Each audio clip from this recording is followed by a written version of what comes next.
네. 자, 오늘 우리가 TAT 2급 교재로 바꾸었습니다.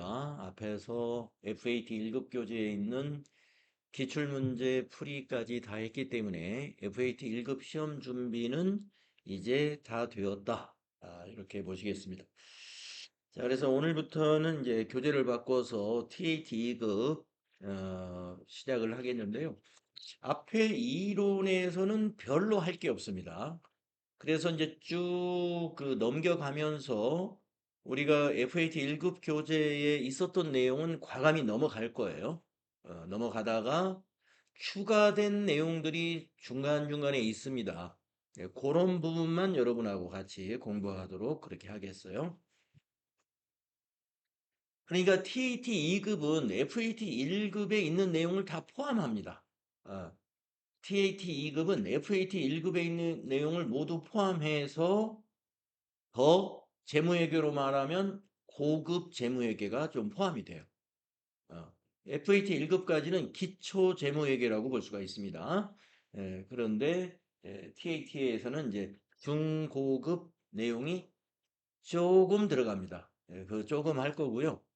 그 다음에 이제 이론에서 소득세 이론이 포함이 되는데 소득세 이론은 제가 어제도 말씀드렸습니다만은 교재에 있지만 제가 직접 그 오프라인으로 수업을 하는 게 아니라 여러분 그 원격 수업에 탑재가 되어 있으니까 그걸로 진도를 나가시면 돼요. 자, 그러면 17페이지부터 회계란 무엇이냐, 회계의 목적 이렇게 시작이 되잖아요. 네. 아마 여러분이 FAT 1급 기출문제 그동안 풀어보면서 회계의 목적을 물어보는 문제 한 번도 만나보지 못했을 겁니다. 근데 옛날에는 물어봤었어요. 근데 요즘에 잘 안 물어봅니다. 네. 네, 회계의 정의와 목적 이 표로 정리가 되어 있으니까요.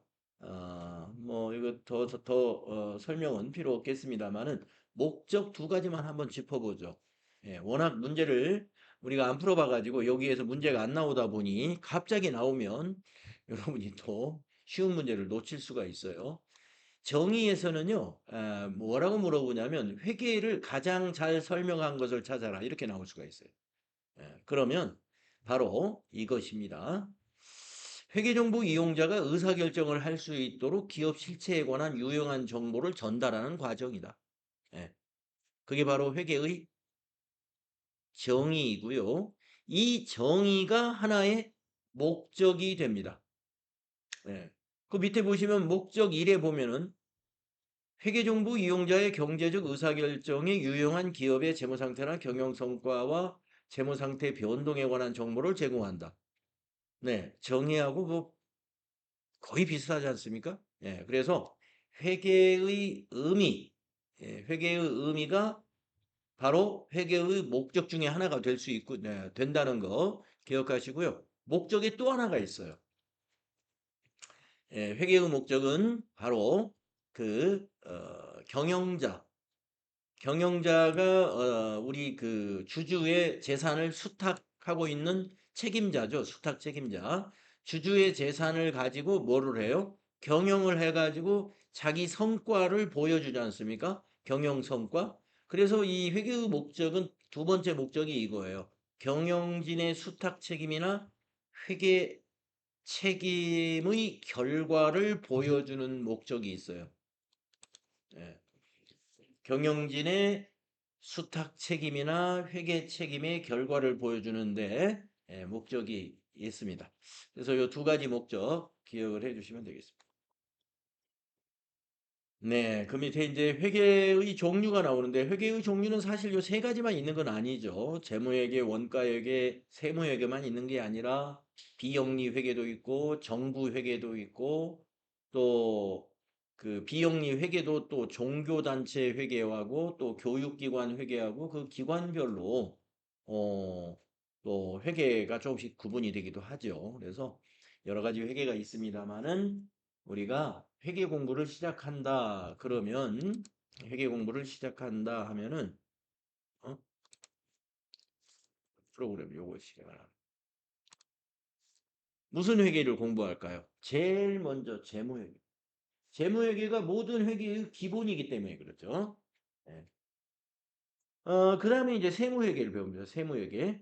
예, 우리가 이제 이 재무회계가 그 기업회계인데 기업의 회계를 하는데 또 회계를 하다 보면 세무하고 관련되는 일들이 굉장히 많아요. 그래서 여러분들이 앞에 교재에서 우리가 부가가치세,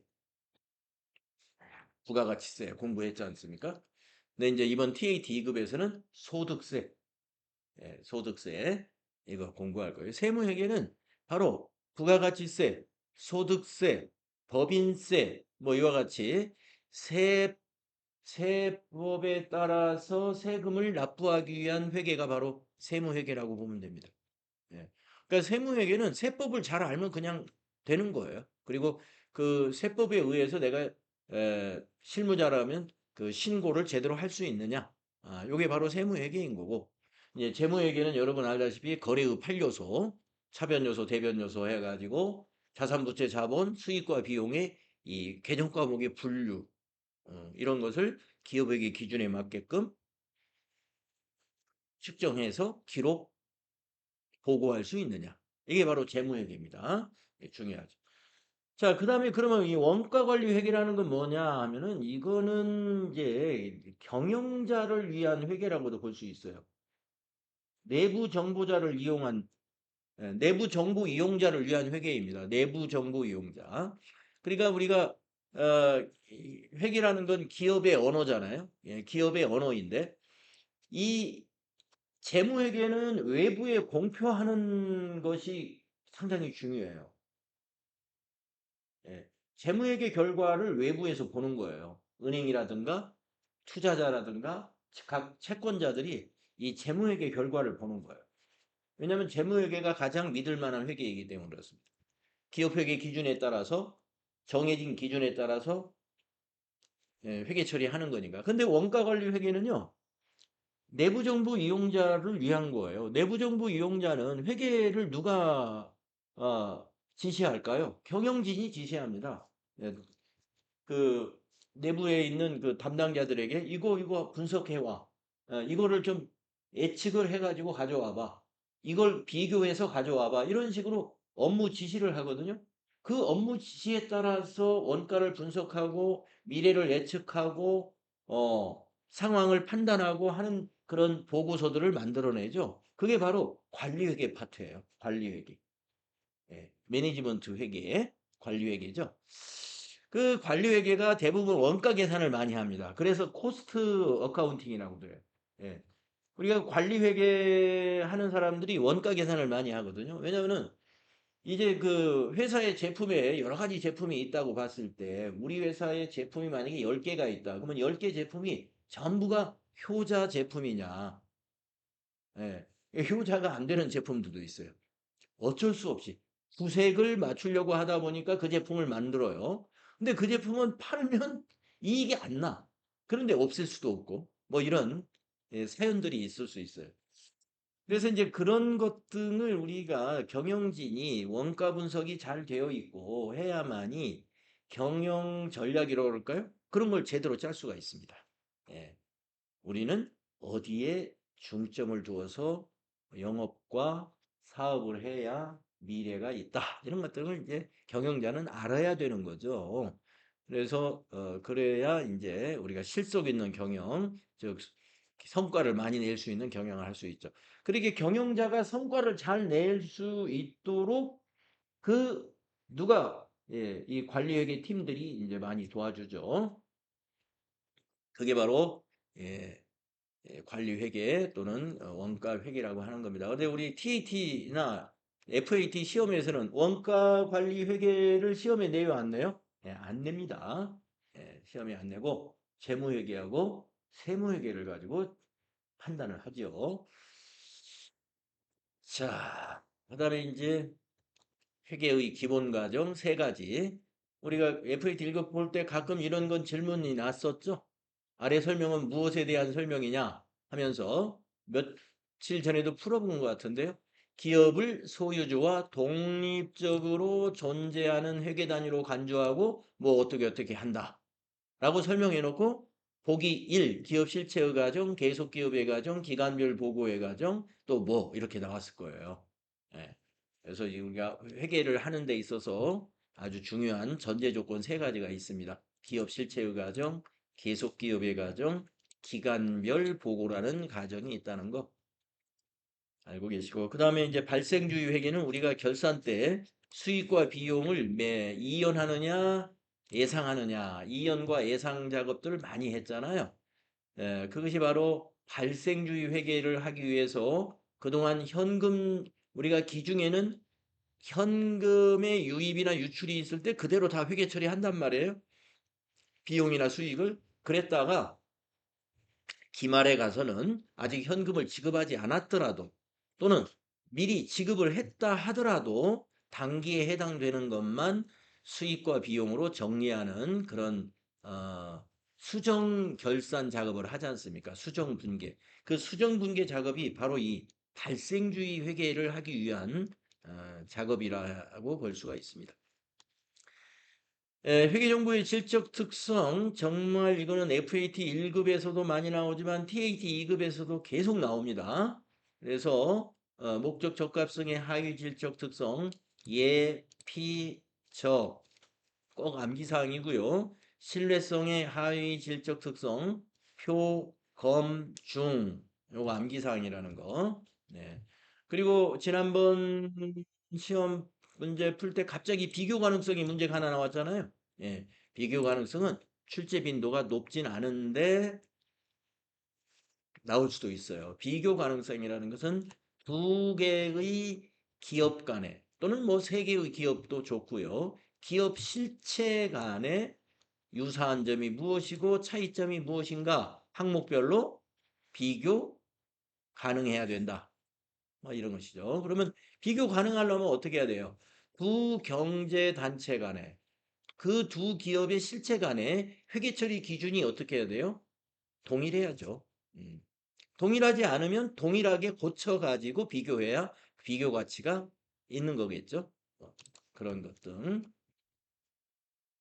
자, 그 밑에 표도 바로 그걸 회계정보의 질적 특성이라는 것을 표로 만들어 놓은 겁니다. 예. 그래서 회계정보 질적 특성은 회계 이론 시험에서 이건 뭐 실기로 낼 수가 없는 거죠. 이론에서 아주 많이 다뤄지는 그런 내용이기 때문에 완벽하게 정리가 되어 있어야 돼요. 이 표 하나만 잘 정리해 놓으시면 되겠습니다.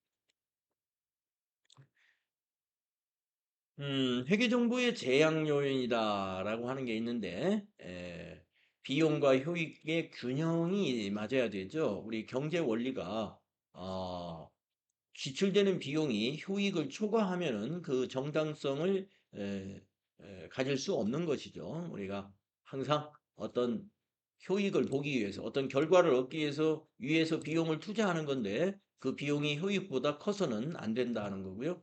그 다음에 중요성이라 하는 것은 우리가 그 재무제표 같은 걸 만들 때 현금, 당좌예금, 보통예금, 그 다음에 3개월 이내인 금융상품을 예를 들어서 현금이 현금성 자산이라고 통합해서 표시했다고 봅시다. 통합계정으로. 그렇게 통합을 해서 표시할 수 있는 것은 통합을 하든 통합을 하지 않든 그 정보를 이용하는 회계정보 이용자의 의사결정에 중요한 것이 아니다 하면은 통합을 해도 돼요. 그게 바로 중요성의 판단입니다. 그런데 만약에 현금 및 현금성 자산으로 통합을 하면은 그 회계정보 이용자의 의사결정에 영향을 미칠 거다라고 한다면은 그것은 통합을 해서는 안 돼요. 그는 통합을 해서 안 되는 것은 굉장히 중요한 거다.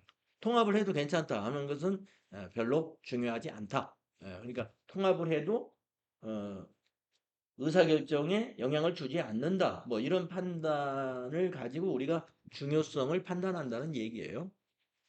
음. 또는 금액 같은 것도 원 단위로 표시하느냐, 100만 원 단위나 1000원 단위 금액으로 표시하느냐 하는 것도 어, 그게 의사결정에 영향이 있다, 오해를 줄 염려가 있다 하면은 원 단위까지 다 표시해야 되고 어, 기업 규모가 아주 초대형 기업에 다라고 하면은 100만 원 단위로 표시해도 숫자가 굉장히 큽니다. 그렇기 때문에 충분히 이해가 될 수 있죠. 그런 것들을 의미하는 것이다. 에, 여기에 그 7번에 있는 새로운 용어 요 두 가지만 추가로 설명이 필요하겠네요. 요거. 자, 우리가 그동안 이제 앞에 교재에서는 공정가치, 취득원가 이건 많이 우리가 다루었던 용어입니다. 취득원가, 공정가치는 뭘 의미하는지 아실 거고. 자, 기업 특유의 가치. 순실현 가치도 우리가 재고자산 평가할 때 순실현 가치로 평가한다는 거 이것도 이미 알고 있는 거예요. 순실현 가치도. 그러고 보니까. 네. 그러니까 기업 특유의 가치라는 것만 새로 나왔네요. 기업 특유의 가치는 여기 설명을 보시면 이렇게 되어 있어요. 기업 실체가 자산을 사용함에 따라 당해 기업체의 입장에서 인식하는 현재의 가치다. 기업의 입장에서 인식하는 현재의 가치를 기업 특유의 가치라고 합니다. 공정가치하고 차이가 나요. 공정가치는 시장에서 지금 판매가 되고 있는 가치, 거래가 일어나고 있는 가치가 공정가치라면은 기업 특유의 가치는 기업의 입장에서 현재 가치를 주관적으로 판단하는 겁니다. 그리고 이것을 다른 말로 사용자가 판단하는 가치다 해서 사용가치라고도 합니다. 사용가치라고도 합니다. 그래서 나중에 이제 저 뒤에서 가면은 우리가 그 자산을 어, 자산을 그 재평가할 때 재산을 재평가할 때 공정가치하고 기업 특유의 가치 이 두 개를 비교해서 큰 것을 적용시켜야 된다라는 말이 나오거든요. 그래서 그때 다시 한번 또 이 용어를 사용하게 될 거예요. 기업 특유의 가치가 어떤 의미인지를 알고 계시면 되겠습니다. 다음에 이제 재무제표의 종류가 5가지 있다는 거 여러분 알고 계실 거고, 재무제표의 표시 원칙, 계속기업의 원칙, 재무제표의 작성 책임과 공정의 표시, 공정한 표시, 작성 책임은 누구에게 있어요? 경영진에게 있다. 여러분 다 알고 있는 내용이죠. 또 자산과 부채는 상계하여 처리하는 게 아니고 원칙이 뭐죠? 총액으로 표시하는 게 원칙이다. 이런 거 잘 정리해 두시고 다음 페이지 가보시면은 네, 재무제표의 항목이라고 하는 것은 개정 과목이라고 생각을 하시고 개정 과목을 과목별로 구분하느냐 또는 통합 개정으로 표시하느냐 하는 것은 중요하다면은 항목별로 표시해야 되고 중요하지 않은 것은 통합해도 된다. 이런 얘기가 되는 거죠.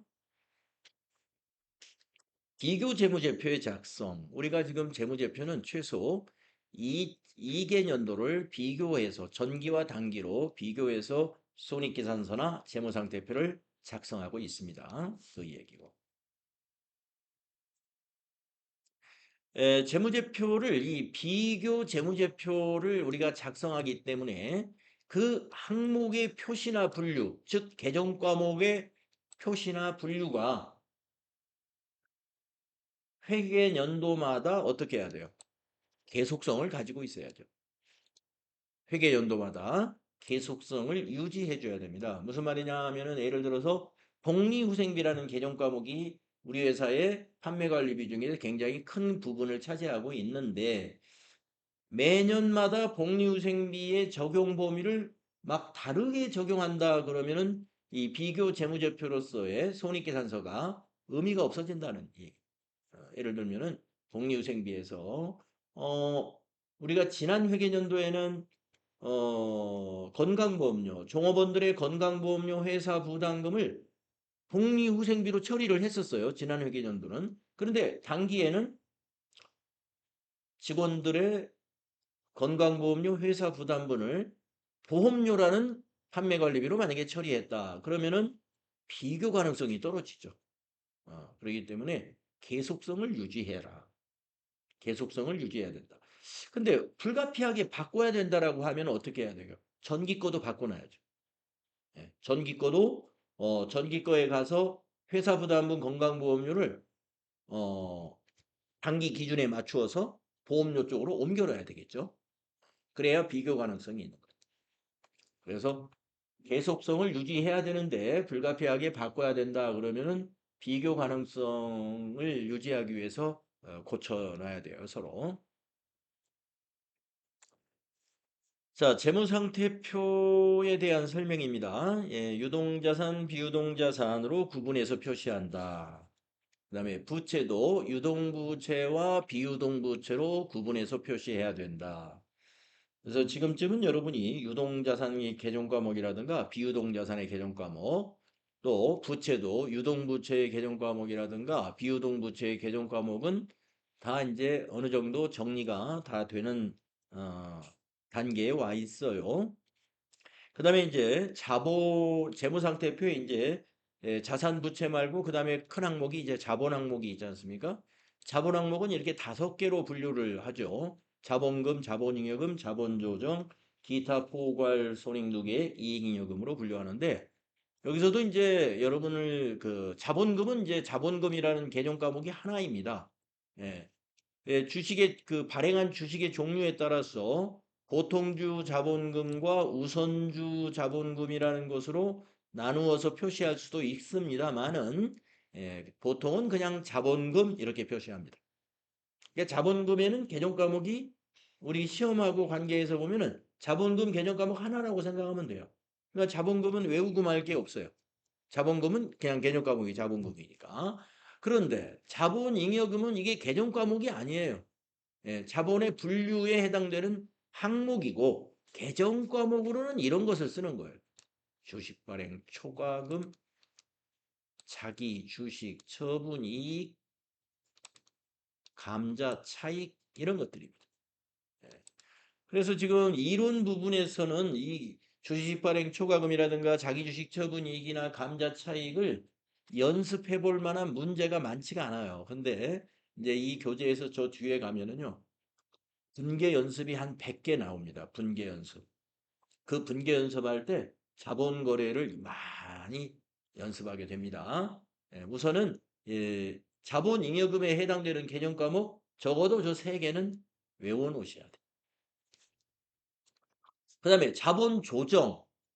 이것도 자본 조정이라는 개념 과목이 아니라 자본의 항목 중에 하나예요. 그러면 개념 과목은 뭐냐? 자기 주식.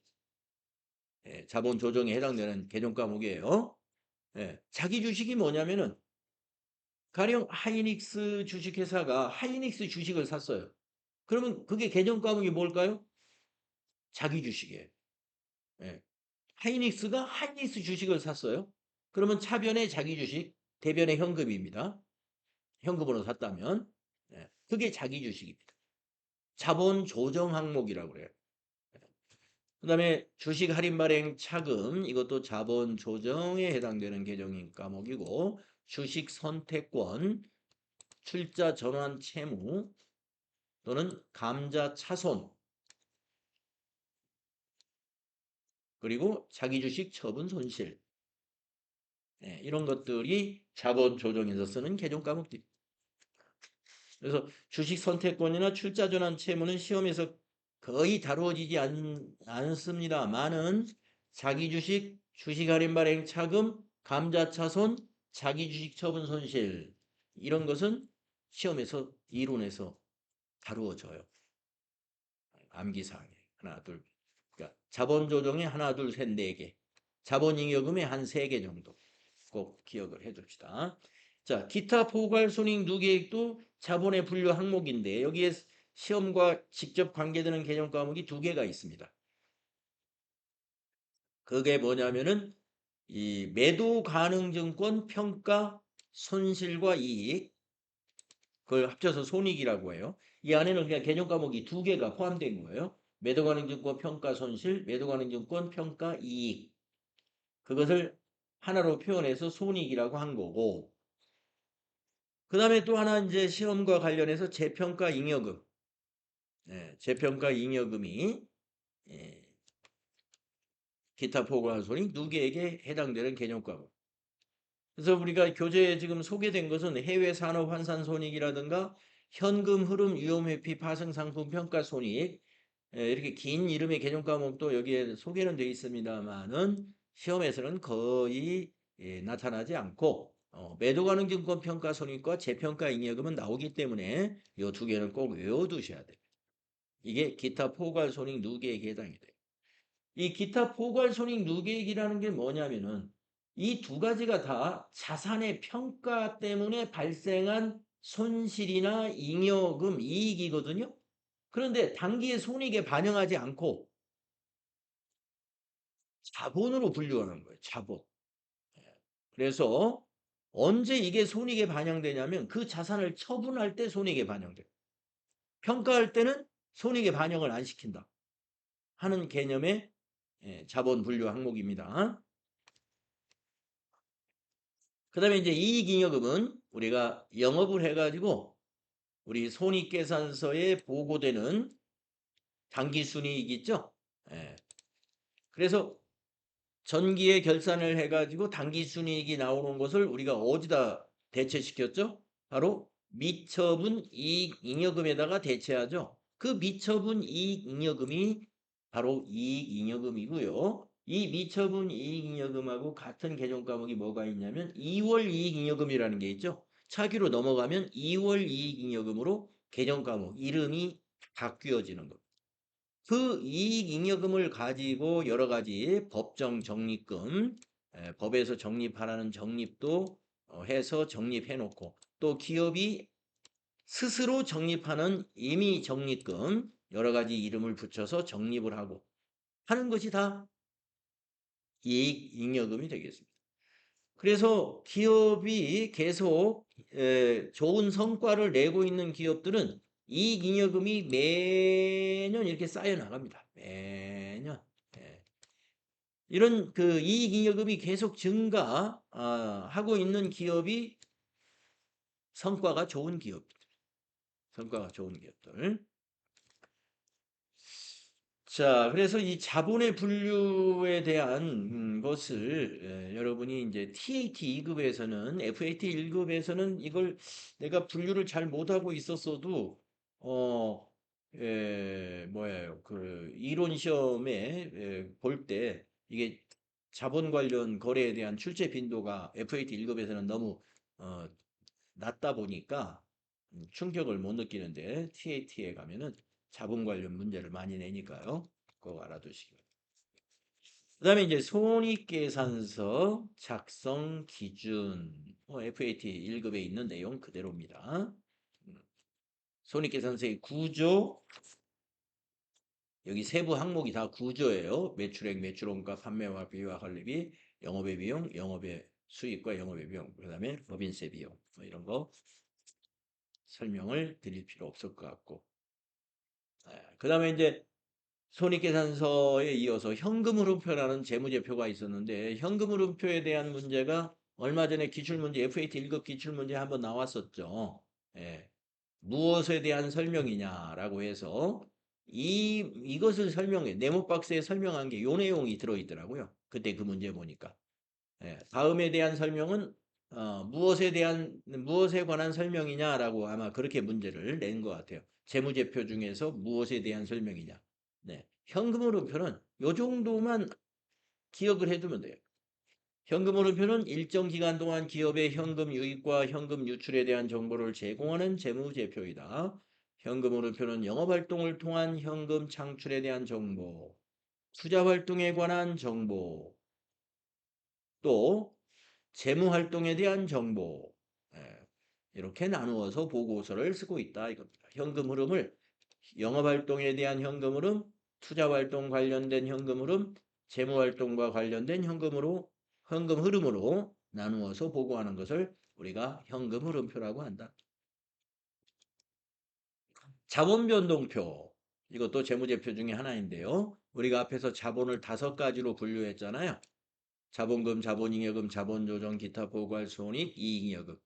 이것이 전기 대비 단기에 어떠한 구성으로 변동이 있었는지 그것을 제공하는 포괄적인 정보를 자본 변동에 관한 정보를 자본 변동표라고 합니다. 그 다음에 주석이라고 하는 것은 본문에다가 주석 번호를 딱 표시해 놓고 상세하게 설명해 주는 게 주석입니다. 자, 이래서 재무제표 이런 거 이제 정리해 봤고, 그 다음에 이제 유동자산에 대한 개정 과목이 쭉 나와요. 그래서 유동자산에 대한 개정 과목 뭐 암기가 필요합니다. 당좌자산, 당좌자산의 개정 과목 여기 다 들어있네요. 현금, 보통예금, 당좌예금, 현금성 자산. 단기금융상품도 당좌자산. 단기금융상품. 단기금융상품이라고 하는 것은 만기가 1년 이내에 도래하는 금융상품을 말합니다. 만기가 1년 이내인 금융상품.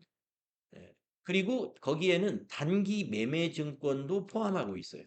이 단기 매매증권이라는 것은 우리가 채권이 될 수도 있고 주식이 될 수도 있습니다만은 우리가 주식에는 만기라는 게 없지만 단기 매매증권으로 표시하는 이유가 이 주식을 구입했는데 단기간의 매매 차익을 목적으로 구입했다. 그러면은 그것을 단기 매매증권으로 분류하고요.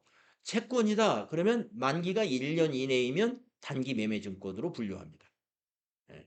그래서 우리가 지금 유가증권 하면은 여기 유가증권의 분류라고 해서 주식과 즉 지분증권과 그 다음에 국공채, 회사가 발행한 사채 이렇게 나누어서 개정 과목을 어떻게 분류하는지를 표로 설명을 해놨는데요. FAT 1급은 요 단기 매매증권만을 다루죠. 단기 매매증권만을.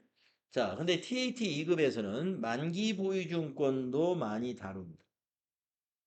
아, 만기 보유증권이 아니구나. 매도 가능 증권을 많이 다뤄요. 단기 매매 증권도 물론 많이 다루고. 자, 만기 보유 증권도 알고는 있어야 돼요. 하지만 매도 가능 증권이 더 많이 아마 시험에 출제가 될 거예요. 자, 그러면 한번 유가증권 개정 과목 분류하는 법 한번 알아볼까요? 자, 단기 매매 증권은 이제 잘 정리가 됐겠죠? 단기간의 매매 차익을 목적으로 취득한 주식이나 채권이다. 자, 그러면 만기 보유 증권과 매도 가능 증권은 어떻게 분류하느냐? 이 두 가지만 알면 되겠죠. 자, 만기 보유 증권을 먼저 한번 정리해 보면요. 아주 간단합니다. 이거예요. 만기 보유 적극적 의도와 능력을 가졌을 때. 자, 만기까지 보유할 기업의 의도, 그럴 의도가 있다예요. 그리고 능력도 있다. 능력은 어떻게 알죠? 능력은 그 기업의 현금 사정이 좋아야 능력이 있는 거예요. 자, 우리가 채권에는 그 만기라는 게 표시가 되어 있잖아요. 그것을 만기 이전에 처분을 하지 않아도 그 기업의 현금 사정이 별 문제가 없다. 유동성에 문제가 없다. 하면은 능력이 있는 겁니다. 유동성 면에서 능력이 있다. 그러면 만기 보유증권으로 분류를 할 수 있습니다. 그래서 만기 보유증권이다 그러면은요, 주식은 해당이 없어요. 주식을 만기 보유증권으로 분류한 거는 잘못한 거예요. 왜냐? 만기라는 게 없으니까. 그래서 만기 보유증권은 이 채무증권에서만 쓰는 개념 과목이에요. 채무증권 하면은 국가나 공공기관이 발행한 국공채가 있고 법인이 발행한 사채도 채무증권에 해당이 되죠. 자, 그러면은 이제 매도 가능 증권은 뭐냐? 1과 2가 아닌 경우 1이 뭐예요? 단기 매매증권. 2가 뭐예요? 만기 보유증권. 1과 2가 아닌 경우는 매도 가능 증권이다. 예. 언제 매각할지 결정하지 않은 거. 언제 매각할지 결정하지 않은. 예. 그러니까 단기 매매증권은 단기 투자 목적이라고 이렇게 의도를 가지고 샀어요. 금방 쓸 돈이다 이거죠. 금방. 예. 그냥 빠르게 금방 현금화해요. 그렇지만 잠깐 투자를 한 거예요. 잠깐. 이게 단기 투자 뭐 여기서 잠깐은 1년이에요. 1년. 1년. 1년 정도 여유가 있는 거. 예. 그런데 매도 가능 증권은요. 1년이 아니에요. 장기. 뭐 10년이고 5년이고 예. 장기성 투자 목적으로 주식이나 채권을 산 것을 매도 가능 증권이라고 한다 이거예요. 예. 그래서 이제 이게 설명하기 좀 애매하니까 1과 2의 목적이 아닌 경우 예. 단기 투자 목적과 그 다음에 만기 보유 목적이 아닌 주식이나 사채는 뭐다? 채권은 뭐다? 매도하는 증권으로 분류한다. 이렇게 되겠습니다. 그리고 이제 밑에서 이런 말이 나오죠. 단기 매매증권 취득 시 수수료 기억하고 있죠? 수수료 비용으로 처리하잖아요. 이거 하나만. 그런데 나머지 자산은 어떻게 한다고요? 매도관행증권이나 만기보유증권으로 만약에 분류했어요. 그러면 그 매입 수수료를 어떻게 해야 돼요? 취득원가에 그냥 포함시켜야 됩니다. 수수료 비용으로 처리하면 잘못 처리한 거예요. 예, 요 두 가지 차이가 있어요. 요 한 가지 차이가 있어요. 자, 이렇게 해서 이제 유가증권 관련된 개정감. 그 다음에 27페이지는 단기매매증권에 대한 회계 처리인데 우리 FAT 1급 교재에서 여러분 충분히 설명이 됐기 때문에 추가 설명은 하지 않겠습니다. 그 다음에 이제 매출채권 나오죠. 매출채권 개정 과목이 두 개잖아요. 외상매출금과 받으러 이것에 대한 회계 처리 우리 FAT 1급 교재에 있는 내용 그대로입니다. 이것도 추가 설명은 하지 않겠고요.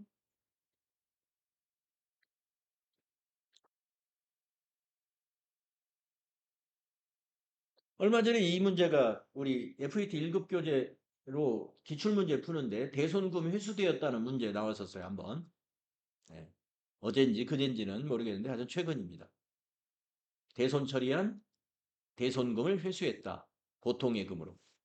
그랬을 때 대변의 대손충당금 그때 외상매출금에 대한 대손충당금이어가지고 제가 여러분에게 109번으로 대손충당금에 설정하세요. 그랬고 아마 보통예금으로 입금됐다 그래가지고 그때는 차변에 현금 아니고 보통예금으로 했던 거 기억납니다. 대손금이 회수되면요. 대손충당금에 충당하면 돼요. 이런 거 기억하시고 물론 그 위에 것도 다 그 위에 있는 이런 회계처리도 다 알긴 알아야 됩니다. 자, 그 다음에 재고자산 정리가 나옵니다. 재고자산의 취득원, 재고자산이 뭐냐? 이거부터 알아야죠. 예. 영업과정에서 판매를 위하여 보유하고 있는 자산이 다 재고자산이에요. 우리 회사의 영업과정에서 판매를 위하여 보유하고 있다 그러면 제조업 같으면 제품, 도소매업 같으면 상품. 근데 제조업은 다 만든 것은 제품이지만 아직 만드는 도중에 있는 거 그런 건 제공품이라고 해요. 아니면 절반쯤 만들어서 판매도 할 수 있는 거 이런 건 반제품이라고 그래요. 아니면 아직 투입이 안 된 상태예요. 재료 상태, 재료. 그건 원재료라고 그래요. 그래서 제조업에는 재고 자산이 여러 가지가 될 수 있습니다. 원재료, 제공품, 제품. 기본적으로 이렇게 세 가지가 있죠. 그래서 이제 TAT 2급 실무 수행할 때는 우리가 그 결산할 때 도소매업에서는 기말 상품 재고액만 입력을 했었죠.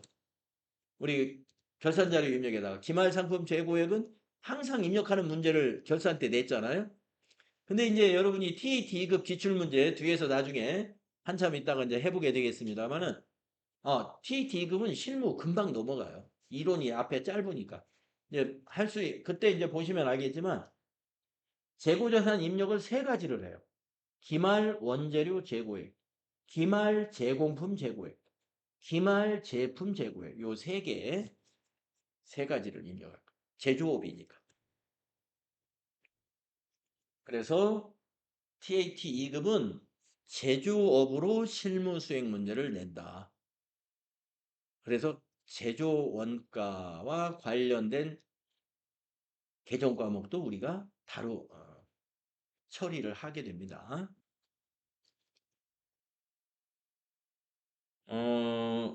28페이지에 있는 재고자산의 매입에서 부대 비용이 전부 취득원가에 포함된다는 사실만 아시면 돼요. 예.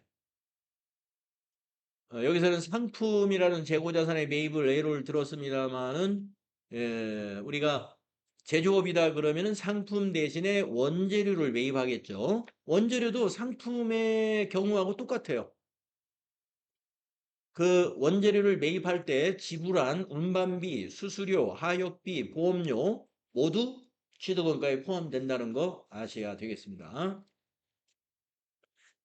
그 다음에 이제 총 매입액에서 빼주어야 되는 것이 세 가지가 있죠. 그래야 순매입액이 나오죠. 그게 뭐냐면 매입애누리, 매입환출, 그리고 매입할인 이렇게 되겠습니다. 매입애누리, 매입환출, 매입할인은 빼야 됩니다. 그래야 원재료에 대한 순매입액이 되네요. 근데 우리 지금 TAT 2급 교재에서 그냥 상품을 가지고 예를 들었는데 그게 좀 아쉬워요. 제조업으로 실무 수행 나올 거니까 원재료로 예를 들었으면 더 좋았을 걸. 그냥 상품이라고 했지만 이 상품을 원재료로 바꾸면 똑같아요. 어, 개념이 똑같으니까 여러분 이해하시면 되겠습니다. 자, 매출원가 계산하는 거. 매출원가 계산하는 거 우리 상품에서 이 상품 매출원가는 이렇게 된다는 거 꼭 알아야 된다고 그랬죠? 기초상품 재고액 더하기 단기상품 매입액 마이너스 기말상품 재고액. 그런데 여기다가 우리가 제품 매출원가를 하나 더 쓰세요. 여기다가 우리가 이제 이거는 우리 FAT 1급 교재에 있는 상품 매출원가 공식인데 여기는 이제 그 밑에다가 제품 매출원가라는 걸 하나 써봅시다. 제품 매출원가. 예, 비슷해요, 공식이. 자, 여기 기초상품 재고액 대신에 저는 글씨가 크게 쓸 수밖에 없으니까 여러분은 여기 딱 맞춰서 이쁘게 써놓으세요. 여기는 기초 제품 재고액입니다. 기초 제품 재고액 더하기 요게 달라요. 단기 상품 매입액이잖아요. 근데 제품은 만드는 거예요. 만드는 거. 매입을 하는 게 아니라 원재료를 사가지고 만들어야 됩니다. 그래서 이 부분이 이름이 많이 달라져요. 그래서 뭐라고 그러냐면 단기 제품 제조 원가가 되죠. 단기 제품 제조 원가. 그걸 더해 줍니다. 기초 제품 재고액에다가 단기 제품 제조 원가를 더할 거예요. 그래가지고 마이너스 이건 네 똑같아요. 기말 상품이 아니라 기말 제품 재고액이다. 네. 기말 제품 재고액을 빼줍니다. 그게 뭐예요? 이게 여기 이제 제품 매출원가 거기다 쓰시면 돼요. 제품 매출원가. 그래서 이제 TAT 2급으로 손익계산서를 딱 작성하잖아요. 그러면 그 손익계산서의 제품 매출원가 밑에 하위 항목이 이렇게 바뀌어져 있어요. 기초제품 재고액, 그 밑에 단기제품 제조원가, 그 밑에 기말제품 재고액 이렇게 세 항목으로 바뀝니다. 그동안 우리가 FAT 1급에서 손익계산서 작성하면 상품 매출원가 밑에 이렇게 세 가지 항목이 쭉 있었죠? 그게 이제 밑에 걸로 바뀔 거예요. 제품 매출원가는 기초제품 재고액 더하기 당기 제품 제조원가 빼기 기말 제품 재고액이다. 이렇게 돼요. 요 가운데만 다르죠.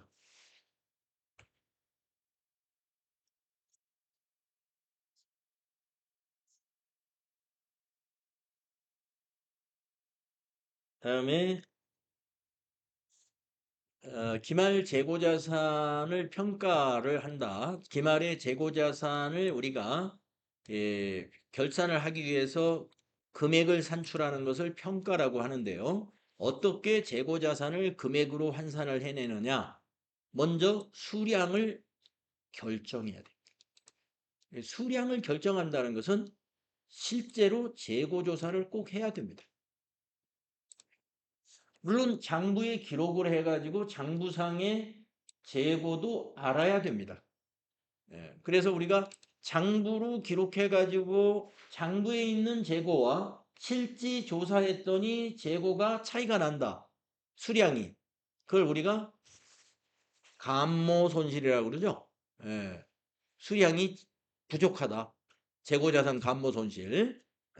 그래서 재고자산 감모 손실을 바로 손실은 수량에 부족한 부분을 비용 처리할 때 쓰는 건데 두 가지가 있죠. 그 밑에 나옵니다. 재고자산 감모 손실을 두 가지로 구분하는데 어떻게 구분하는지. 자, 그러니까 이 수량을 결정하려면은요, 이 혼합법으로 하는 수밖에 없어요. 혼합법. 혼합법이 뭐냐면 장부도 쓰고 실제로 조사도 한다. 두 가지를 다 병행하고 있습니다. 장부를 쓰지 않으면 실제 재고 조사만 한다. 그러면은 뭐예요? 그 재고가 부족한지 어쩐지 알 수가 없잖아요. 그래서 우리가 두 가지를 병행해서 하고 있습니다. 자, 그래서 수량을 조사한 다음에 이걸 단가 하나당 금액을 어떻게 평가할 것인지 그 단가를 결정하는 절차가 필요한데요. 가장 정확하다는 것은 개별법이에요. 개별법이라는 것은 그 재고자산 하나하나에 딱지를 붙여가지고 전부 다 그 단가표라는 게 딱 붙어 있어야 돼요. 근데 우리가 고가 제품 같은 경우는 고가 상품이나 제품 같은 경우는 단가표 붙여놔도 그렇게 뭐 번거로운 일이 아니죠. 그런데 만약에 옥수수라든가 감자라든가 고구마 같은 게 만약에 원료다 그러면 그 고구마에 감자에다 어떻게 단가표를 붙였니? 예. 붙일 수가 없죠. 막 큰 사이로라든가 아니면 운반 컨테이너 컨베이어 벨트 뭐 이런 자동 운반 시스템으로 요리 갈라지고 저리 갈라지고 막 하는 거기 때문에 거기에 딱지를 붙일 수가 없습니다. 그리고 이는 이동 과정에서 섞이기도 하고 그래서 보니까 어떤 추정을 해야 돼요. 그래서 개별법은 고가의 상품이나 제품의 경우에 개별법으로 평가를 하기도 합니다. 그런데 실제로는 우리가 일반적인 제조업 또는 도소매업에서는 선입선출, 후입선출, 이동평균이냐, 총평균이냐 요 네 가지의 과정을 통해서 그냥 단가를 결정해.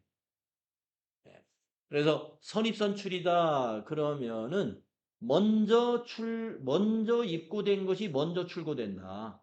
그래서 실제 물량의 흐름하고 원리가 딱 맞는 산출 방법이에요.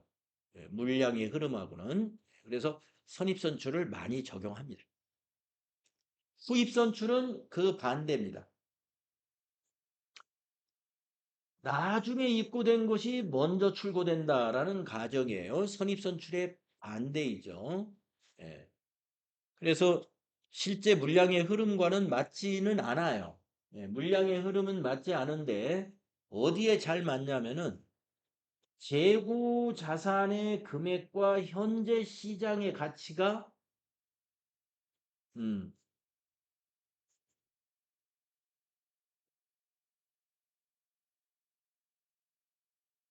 여기 현재 수익에 대한 예, 원가가 대응이 되어서 수익 비용 대응의 원칙에 잘 맞는 그런 부합된 방식이라고 하죠. 후입 선출이. 예. 그 나머지는 이제 평균입니다. 가장 무난한 거죠. 평균. 이동 평균은 매입할 때마다 평균을 내는 방식이고 총 평균은 기말에 한 번만 평균을 구하는 방식이에요. 그래서 가장 간단한 게 총평균법이라고 할 수가 있습니다. 그리고 오해를 불러일으킬 이유가 없어요. 총평균은. 예. 그러니까 이익을 일부러 높이려고 하는 거라든가 아니면 이익을 일부러 낮추려고 하는 의도가 있다. 그런 오해를 살 필요가 없어요. 그게 이제 총평균법이 무난한 단가 결정 방법입니다. 자, 그래서 이런 방법이 있다고 여러분이 이미 다 알고 있는 것들이고요. 그 다음에 이제 언젠가 FET 1급 문제 풀 때 그 가장 이익이 많이 나는 즉 원가가 낮은 재고자산 평가 방법이 무엇이냐 이런 문제 하나 풀었죠. 예. 그래서 순서를 이렇게 외우시라고 그랬잖아요. 선, 이, 총, 후. 요게 이익이 많이 나는 순서입니다. 선, 이, 총, 후. 요 순서 기억하시면 돼요. 그래서 이제 기말 재고 금액이 높게 나타나고 매출 총이익이 높게 나타나고 당기 순이익이 높게 나타나고 법인세 비용도 높게 나타나는 겁니다. 이익이 많이 나는데 왜 법인세 비용이 높게 나타나느냐? 이익이 많이 나면 법인세도 많이 내요. 그래서 법인세 비용도 높아져요. 이 순서는 선, 이, 총, 후가 됩니다. 반대로 매출 원가가 높게 나타나는 순서 선, 이, 총, 후를 뒤집으면 돼요. 원가는 비용이잖아요. 비용이 높게 난다는 것은 이익이 적게 표시된다는 거죠. 이익이 작게 표시되는 것은 선의총후의 반대, 거꾸로 표시하면 됩니다. 그 다음에 이제 재고자산은 저가법으로 평가한다. 저가법으로 평가한다고 우리 앞에 교재에서 이미 배웠습니다. 저가법으로 낮은 이 저가법이 뭐냐면 취득 원가와 시가를 비교해 가지고 낮은 금액으로 표시해야 돼요. 낮은 금액으로. 에, 자, 만약에 취득 원가보다 시가가 떨어졌다면은 그 떨어진 하락의 이유가 뭐가 있을까? 여기 손상이 있었다든가 진부화가 진행이 됐다든가 뭐 이런 경우라면은 시가가 원가보다 떨어질 수 있다 하는 얘기고요. 우리가 그 저가법으로 회계 처리할 때 장부 금액보다 만약에 공정 가치가 떨어졌다면은 그 손실이 나올 거 아니에요. 그 손실은 어디로 반영되는 것이냐? 매출 원가에 가산되는 것이다. 재고자산의 평가 손실은 매출 원가에 포함이 됩니다. 재고자산의 평가 손실은 이렇게 계산됩니다. 취득원가 마이너스 순실현 가치. 아까 위에서는 공정 가치라고 그랬는데 여기서는 다시 순실현 가치로 바뀌었죠. 그러면 순실현 가치가 무엇인지 여기서 설명하고 있어요. 공정 가치에서요. 공정 가치에서 판매에 소요되는 비용을 차감한 순현금 유입액을 순실현 가치라고 해요. 공정 가치가 시가죠. 시가에서 그것을 판매하는 데 소요되는 비용 그것까지 빼준 것을 순실현 가치라고 합니다. 그래서 우리가 재고자산의 단가 결정할 때는 취득원가하고 순실현 가치 비교해 가지고 낮은 걸 적용한다는 거 꼭 기억하십시오.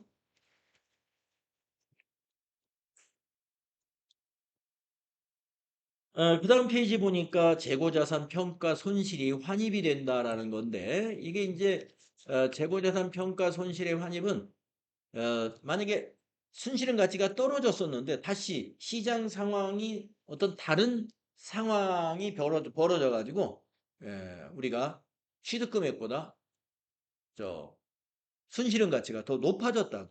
공정 가치가 높아지면 순실현 가치도 높아지죠. 높아졌을 때는 우리가 전기의 매출 원가에 가산했던 부분만큼은 환입을 합니다. 그래서 재고자산 평가 충당금, 아까 여기 매출원가에 가산할 때 재고자산 평가 충당금이라는 차감 계정으로 간접적으로 재고자산에서 빼주거든요. 그것만큼을 환입을 시켜요. 재고자산 평가 충당금 환입이라는 계정을 하나 만들어 가지고 재고자산 평가 충당금을 제거해 줍니다. 제거해 주면 재고자산 금액이 늘어나겠죠? 이런 방식으로 환입을 한다. 네, 감모 손실까지 정리하고 쉽게요. 자, 재고자산 감모 손실은 바로 수량의 차이라고 아까 말씀을 드렸는데 두 가지가 있다고 말씀을 드렸습니다. 예, 네모 박스를 바로 보시면 돼요. 정상적인 감모. 이거는 매출원가예요. 정상적인 감모는 매출원가다. 아까 재고자산 평가 손실하고 같아요. 재고자산 평가 손실은 가격이 하락한 부분이거든요. 재고자산의 공정가치가 하락해가지고 순실현 가치가 떨어졌을 때 그 차이가 재고자산 평가 손실이에요. 그것도 매출원가였죠. 감모 손실도 정상적인 감모는 매출원가에 포함을 합니다. 매출원가에. 그럼 정상적인 감모는 뭐냐? 수량이 부족한 게 감모예요. 정상적인 감모는 관리가 정상적으로 이루어졌지만 불가피하게 없어지는 것을 말하는 거예요. 불가피하게 없어지는 거. 예. 만약에 그 재고가 액체로 되어 있는 그런 재고 자산이 있는 회사가 있죠. 액체물로 되어 있는. 그러면 액체로 되어 있는 경우에 그 재고를 이렇게 뭐라 그럴까요? 이게 작게 이게 작은 용기로 나눈다든가 이럴 때 기체니까 증발하는 것도 있고요. 그리고 이게 용기로 바꿔 달면서 어쩔 수 없이 발생하는 로스 같은 게 있어요. 그런 불가피한 것들. 이런 것을 우리가 정상적 감모라고 해요. 그것은 원가에 반영을 해주면 돼요. 그런데 비정상적인 감모도 있습니다. 비정상적인 거다 그러면 관리가 제대로 안 돼서 없어진 거예요. 예. 뭐 재고자산 관리, 즉 창고 관리를 제대로 안 해가지고 도난을 맞았다든지 이런 것들이죠. 아니면 뭐 취급을 그 정상적으로 하지 않고 비정상적으로 취급을 해가지고 손실을 봤다든가 이런 것들은 비정상적인 것. 그것은 영업의 비용으로 하는데 이것은 비정상적인 감모는 결산 회계 처리에 이건 반영을 해야 돼요. 그래서 일반 전표에다 이걸 입력을 해요. 예. 영업의 비용이니까 타기정 대체로 해가지고 차변의 재고자산 감모 손실, 대변의 원재료 또는 제품 이렇게 이거는 우리가 수동 결산상 비정상 감모는 수동 결산한다. 나중에 이제 예, 결산할 때 이런 문제가 나올 것 같습니다만은 수동 결산을 한다. 정상적 감모는 자동 결산 때 쓰는 거예요. 근데 자동 결산할 때 자동으로 반영돼 버려요. 왜 그러냐면 정상적으로 감모됐으니 이제 감모라는 건 수량이 부족한 거 아니겠어요? 이미 기말 재고 조사할 때 없어진 것은 조사가 안 되잖아요. 그렇기 때문에 원가에 자동으로 반영이 됩니다. 자, 비정상 감모는 수동 결산한다. 회계 처리 방법은 계정 과목이 영업의 비용인 재고자산 감모 손실이다. 그런데 정상적인 감모는 이런 분계를 해요, 안 해요? 안 한다. 예. 우리가 재고자산 감모 손실이라고 여기서 계정 과목처럼 표시는 했습니다만은 실제로 재고자산 감모 손실은 영업의 비용입니다. 여기서 말하는 재고자산 감모 손실은 매출 원가입니다. 매출 원가. 예. 네. 내용적으로는 재고자산 감모 손실인데 우리가 회계 처리는 매출 원가에 반영이 된다. 근데 밑에 비정상 감모는 실제로 영업의 비용으로 회계 처리를 해 줘야 된다. 그래서 이건 수동 분계한다. 이런.